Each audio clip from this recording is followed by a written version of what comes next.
నమస్తే.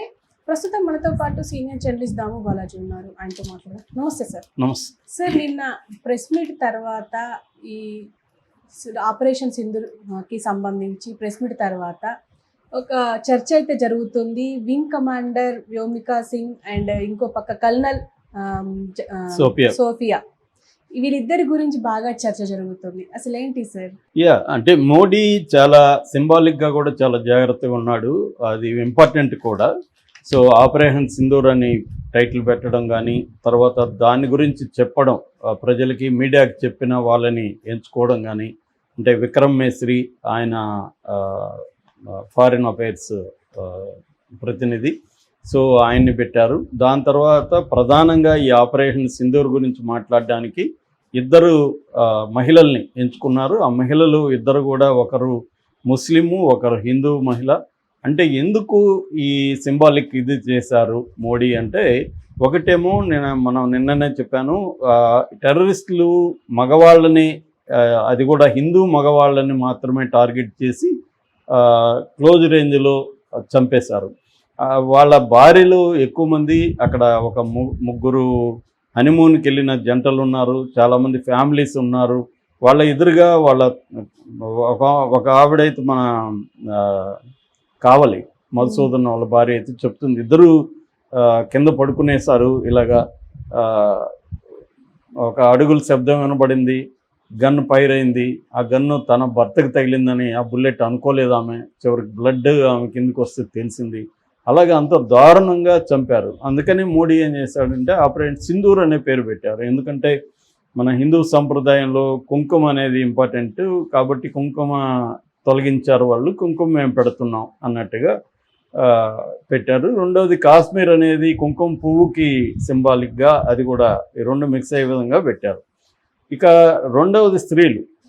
ఇక్కడ ఏమవుతుందంటే ముస్లింని, హిందువుల్ని మాత్రమే టార్గెట్ చేసిన టెర్రరిస్టులకి గుణపాఠం చెప్పడానికి ఒక ముస్లిం కమాండర్ని ముందు పెట్టడం, ఒక ముస్లిం కళ్ళల్ని ముందు పెట్టి మహిళల్ని, సో మీ దేశాన్ని ఓడించడానికి, మీ దేశాన్ని మేము ఇబ్బంది పెట్టడానికి మహిళలు చాలు, మాకు సైన్యం మగవాళ్ళు కూడా అవసరం లేదు అన్న ఒక సిగ్నల్ కూడా తీసుకెళ్ళడం. ఎందుకంటే మామూలుగా మిలిటరీలో మహిళలు మైనారిటీలో ఉంటారు. సో అందులో ముస్లిం మహిళలు అయితే ఇంకా రేర్. ఎందుకంటే ముస్లిం మహిళలు హిందూ మహిళలతో పోలిస్తే చాలా ఫీల్డ్స్లో వాళ్ళు కనిపించరు మనకి. అలాంటిది ఒక మిలిటరీ రంగంలో అయితే మోస్ట్లీ అసలు రేరెస్ట్ రేర్. అలాంటిది ఒక ముస్లిం మహిళ మిలిటరీలో ఉండడం, ఆమె చాలా హై కమాండ్స్ ఆల్రెడీ ఉన్నాయి ఆమెకి చాలా చరిత్ర ఉంది. సో అలాంటి ఆమెను ముందు పెట్టి ఆమె చేతనే ప్రధానంగా మాట్లాడించడం. దాని తర్వాత ఆమెతో పోలిస్తే రిలేటివ్లీ న్యూ అనమాట ఈ అమ్మాయి వ్యోమికా సింగ్. 2019లో వచ్చింది. ఆమె 2000 సంవత్సరం నుంచి కూడా ఉంది. సో ఆమెకి ఎక్స్పీరియన్స్ ఎక్కువ, ఎవరికి సోఫియా ఖురేషికి. పైగా వాళ్ళ ఫ్యామిలీ, వ్యోమికా సింగ్ ఏమో ఫస్ట్ టైము మిలిటరీలోకి వచ్చింది వాళ్ళ ఫ్యామిలీ. కానీ కల్నల్ ఖురేషి, సోఫియా ఖురేషి ఏమో వాళ్ళ తాతల కాలం నుంచి, అంటే 1857లో మనకి సిపాయిల తిరుగుబాటు అంటారు, లేదా మొదటి స్వాతంత్ర సంగ్రామం అంటారు. అప్పుడు కూడా వీళ్ళ తాత బ్రిటిష్ ఆర్మీలో పనిచేశాడు. సో వాళ్ళకి ఆ నేపథ్యం ఉంది. సో వీళ్ళ నాన్న కూడా మన ఇండియన్ ఆర్మీలో మత ప్రబోధకుడిగా పనిచేశాడు. అక్కడున్న ముస్లిం సైనికులకి మతానికి సంబంధించిన బోధించడానికి ఆయన చేరాడు. సో ఆ స్థాయిలో వీళ్ళ ఫ్యామిలీ అంతా కూడా మిలిటరీ పరమైన ఫ్యామిలీ. రెండోది దేశభక్త ఫ్యామిలీ. అందువల్ల మోడీ కరెక్ట్గా సెలెక్ట్ చేసి వాళ్ళ ద్వారానే ఒక సందేశం ఇప్పించడం అనేది చాలా సింబాలిక్గా పర్ఫెక్ట్గా చేశారని చెప్పొచ్చు. అయితే ఇప్పుడు అందరికీ కూడా ఈ సోఫియా ఖురేషి ఎవరు, ఈ వ్యోమికా సింగ్ ఎవరు, వీళ్ళ బ్యాక్గ్రౌండ్స్ ఏంటి అన్న క్యూరియాసిటీ వచ్చింది. ఎందుకంటే ఇది ఒక రకంగా స్త్రీలందరికీ కూడా ఒక ఇన్స్పిరేషనల్ స్టోరీస్ కూడా. వీళ్ళు మామూలుగా స్త్రీలు ఆర్మీలోకి మిలిటరీలోకి వెళ్ళరు, చాలా వాటికి స్త్రీలు ప్రిఫర్ చేయరు. ఎందుకంటే ఫిజికల్గా అది హార్డ్గా ఉంటుంది, మగవాళ్ళతో కలిసి పనిచేయాలి, చాలా వ్యతిరేకమైన పరిస్థితులు ఉంటాయి. అటువంటి దీంట్లో కూడా ఈమె వెళ్ళడం అనేది, అది కూడా సింబాలిక్గా మోడీ పెట్టినట్టుగా మనకు అర్థమవుతుంది. విమెన్ ఎంపవర్మెంట్కి కూడా ఇది ఒక సిగ్నల్. సో ఈమె ఎవరు అనేది చూస్తే వీళ్ళది వడోదర, గుజరాత్. పైగా అది కూడా యాడ్ అయింది, మోడీ వాళ్ళ గుజరాత్ ఇది. సో తాంజల్ల అనే ఏరియాలో వీళ్ళ ఫ్యామిలీ ఉంటుంది. ఈమె 1976 బోర్న్. సో బయోకెమిస్ట్రీలో బీఎస్సీ చేసింది, మళ్ళీ కెమిస్ట్రీలో బీఎస్సీ చేసింది, బయోకెమిస్ట్రీలో ఎంఎస్సీ చేసింది. తర్వాత ఎంఎస్సి యూనివర్సిటీలో ఆమె పిహెచ్డి కూడా అక్కడే గూడదరలో రిజిస్టర్ చేసింది. పిహెచ్డి చేద్దాం అనుకున్నది, కానీ ఈ లోపల మిలిటరీ సెలక్షన్లు అవి రావడంతో మిలిటరీలో చేరిపోదామని డిసైడ్ అయ్యి ఆమె చేరింది. ఫస్ట్ ఆమె చేసింది ఏంటంటే ఆర్మీ కార్ అంటారు, CROPSని, PS silent, army car of signals అని అంటారు, దాంట్లో జాయిన్ అయింది ఆమె. సో అక్కడ నుంచి ఆమె అంచెలంచెలుగా వెదుగుతూ కల్నల్ పొజిషన్కి వచ్చింది. ప్రధానంగా ఈమె గురించి చెప్పుకోవాలంటే మనకి 2016లో పూణేలో ఒక ఆపరేషన్ జరిగింది. అదేంటంటే ఏషియన్ ప్లస్ దేశాలు, మొత్తం 18 దేశాలతో కూడిన ఒక మిలిటరీ ఇదనమాట, largest hosted foreign military drill లాంటిది జరిగింది. అందులో 18 దేశాల వాళ్ళు పాల్గొన్నారు, చైనా ఇలాంటి కంట్రీస్ నుంచి.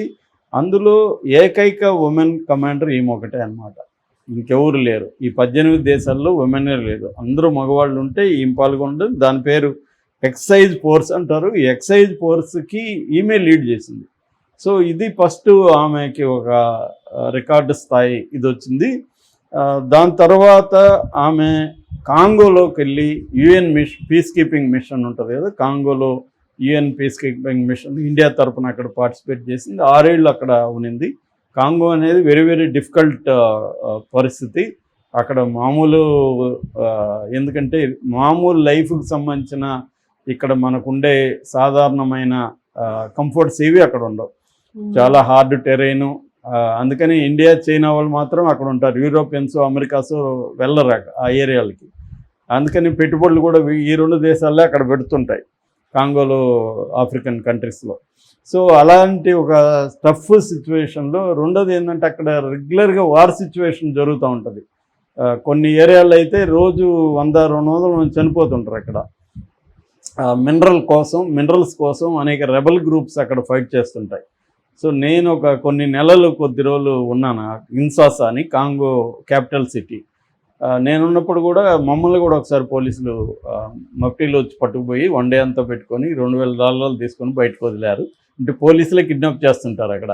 వాళ్ళ మీద మళ్ళీ మిలిటరీ వాళ్ళ పర్యవేక్షణ ఉంటుంది.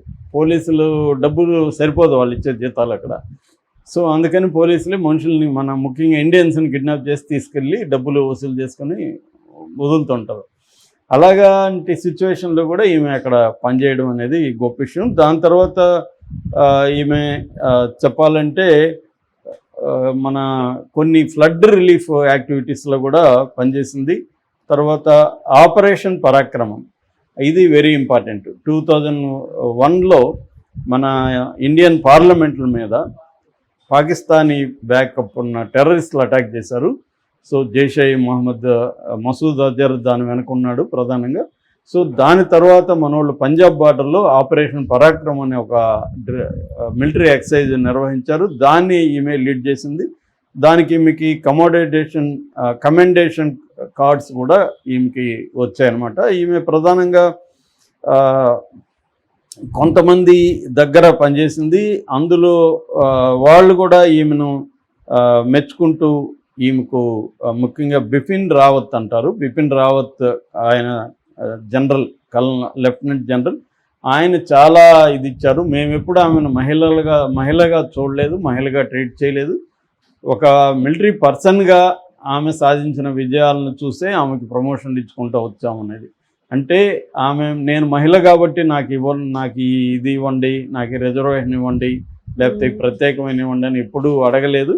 తను మగవాళ్లతో పోటీ పడి తను ప్రూవ్ చేసుకుంటూనే వచ్చింది అనేది ఆయన కూడా చెప్పాడనమాట. వాళ్ళ సంజయ్ కురేష్ అని వాళ్ళ బ్రదర్ కూడా ఆమె గురించి చెప్పాడు. ఆమె ఏంటంటే తనకి తెలిసిన మహిళలందరినీ ఎంతోమందిని మిలిటరీలో జాయిన్ చేయించింది. మిలిటరీలోకి రండి, మహిళలు మిలిటరీలోకి రావాలి అని ఆమె చాలామందిని ప్రోత్సహిస్తూ ఉంటుంది. ఆ రకంగా ఆమెకు చాలామందికి ఇన్స్పిరేషను. ఆమె ఎక్కడ పోయినా ఆమె చుట్టూ మహిళలు చేరి ఆమెని టిప్స్ అడుగుతుంటారు, మీరు ఎలా పనిచేస్తారు, మీకు వచ్చిన ఇబ్బందులు ఇవన్నీ అడుగుతుంటారు. ఆమె అవన్నీ చెప్తుంటుంది. మనం ముందే భయపడకూడదు, ఒకసారి ఫేస్ చేస్తే అవన్నీ కూడా మనకు తొలగిపోతాయని. సో ఆ క్రమంలో ఈమె ఎదుర్కొంటూ వచ్చింది. ఇప్పుడు ప్రపంచవ్యాప్తంగా ఒక దెబ్బతో మోడీ ఒక చిన్న డెసిషన్తో ఈమె పాపులర్ అయిపోయింది. సో ఈమె దగ్గర చెప్పించడం అనేది వెరీ ఇంపార్టెంట్. వాళ్ళ ఫాదర్ కూడా పాకిస్తాన్ అసలు ప్రపంచంలో మ్యాప్లోనే ఉండకూడదన్న రీతిలో ఆయన వాళ్ళ నాన్న తాజుద్దీన్ మాట్లాడుతున్నాడు.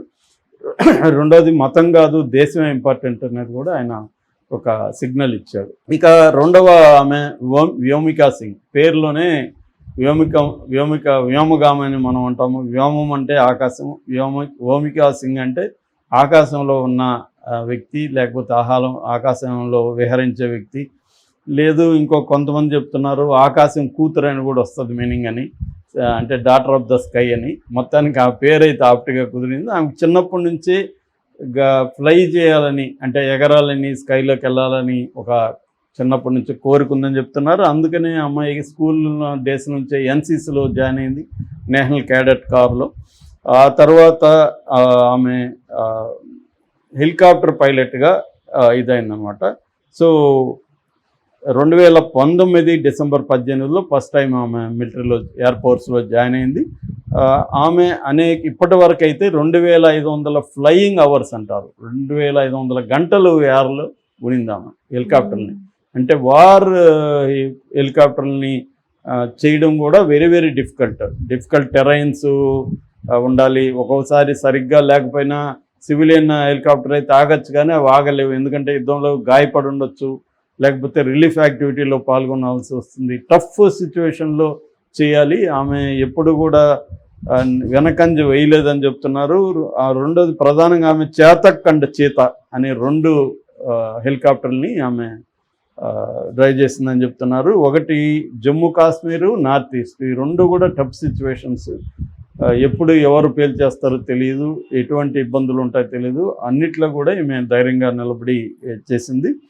అట్లాగే ఆమె అదే కాకుండా హై ఎండ్యూరెన్స్ మౌంటైనీరింగ్ ఒకటి జరిపారు మిలిటరీ తరఫున. అది only all women mountaineering team అనమాట.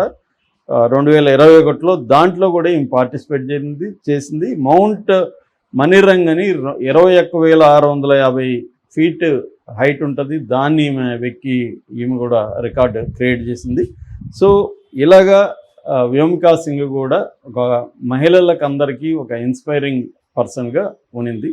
వింగ్ కమాండర్గా ఉంది ప్రజెంట్. సో వీళ్ళిద్దరినీ మన దేశానికి ఒక సింబల్ లాగా, ముఖ్యంగా మన ఇండియన్ ఫోర్సెస్కి పెట్టడం, ఎవరెవరినూ పెట్టుండొచ్చు, చాలా పెద్దవాళ్ళు ఉంటారు, కానీ వీళ్ళని ఎన్నుకోవడం అనేది మోడీ కూడా చాలా పర్ఫెక్ట్గా చేశాడని చెప్పచ్చు. ఇది ఒక చరిత్ర క్రియేట్ చేయడానికి ఇది ఒక అడుగుగా మనం చెప్పుకోవచ్చు. Okay sir, thank you.